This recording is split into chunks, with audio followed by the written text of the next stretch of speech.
Hey there, this is Pastor Ryan checking in with you this week of cold and a little bit of snow.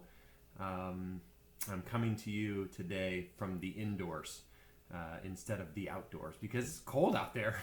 And so as we begin this new year, 2020, and we're looking at Scripture, this week we are reading through Genesis 2 and 3 in preparation for looking into that together on Sunday.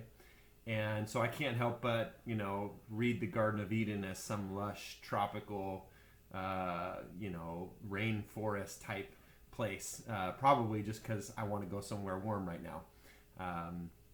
So if you're new or you're beginning to kind of get into this new rhythm, how we're doing the year of Scripture now in 2020 is we're studying together Genesis 2 and 3 this week in preparation for teaching and community groups that'll be happening this Sunday.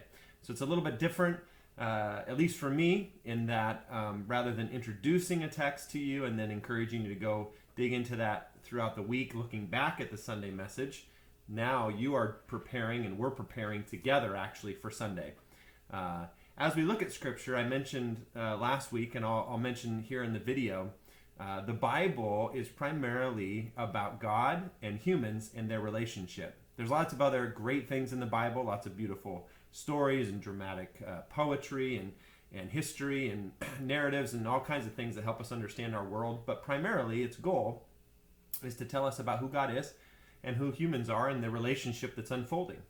And so as you look at Genesis 2 and 3, and hopefully if you can create some space this week to read through that, I would invite you just to create two columns.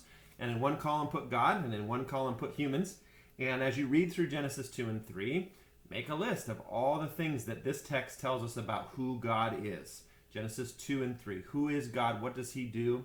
How does he respond to the things that unfold in this story? What does it display about his character? And then over here, you can look at humans and how, what are human beings, what's communicated about who humans are in this text. And probably, this is a foundational text where there's a lot of things that are revealed about who humanity is, who God is calling humanity to be versus who we sometimes choose to be. So as I'm looking through it, I'm noticing, I'll just give you a couple freebies and then you can do your own study. But I'm noticing in Genesis 2 that when God puts Adam in the garden, he gives him purpose, he gives him permission, and then he gives him prohibition. He gives them a purpose. I'm going to put you in the garden. I want you to take care of it. I want you to steward it. I want you to enjoy this vocational work of taking care of what I've created. So he gives them purpose. The second thing he does is he gives them permission. You can eat anything in this garden. Anything in all of the garden. So he gives them a tremendous amount of freedom. And then the third is prohibition. You can eat anything in this garden except for this one tree right here. Do not eat of that. If you do, you will surely die. And so healthy relationships have boundaries.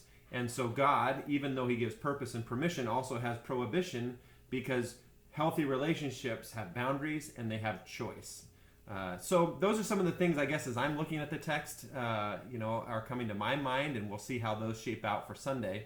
But I would encourage you, as you read Genesis 2 and 3, to take a look, make a list. What does this tell us about God? What does this tell us about people? And we'll continue to explore these important texts, these origin stories for us together. And so happy reading. Stay warm and safe out there. And we look forward to digging into this text together on Sunday. All right. Have a great week.